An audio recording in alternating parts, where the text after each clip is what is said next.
Hello hi welcome back to my channel. ఈరోజు సింపుల్గా హెల్తీగా రాడిష్ కర్రీ ఎలా చేయాలో చూపించేస్తాను.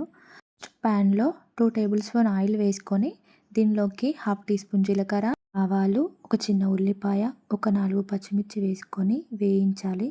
ఇవి బాగా ఫ్రై అయ్యాక ఇప్పుడు దీనిలోకి హాఫ్ టీ స్పూన్ పసుపు వేసి మళ్ళీ ఒకసారి ఫ్రై చేసుకొని ఇప్పుడు దీనిలోకి రాడిష్ని యాడ్ చేయాలి. ఈ కూర 5 మినిట్స్లో ఉడికిపోతుంది. చాలా టేస్టీగా ఉంటుంది. రాడిష్ని ఇలా రౌండ్ షేప్లో కట్ చేసుకుంటే తింటుంటే భలేగా ఎంజాయ్ చేస్తారు. అంత బాగుంటుంది కర్రీ.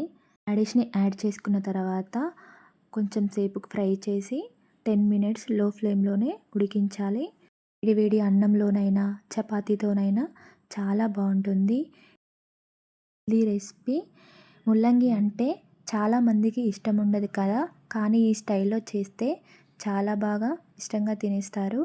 రాడిష్లో వాటర్ కంటెంట్ చాలా బాగా ఉంటుంది. దీనికి వాటర్ వేయాల్సిన అవసరం లేదు.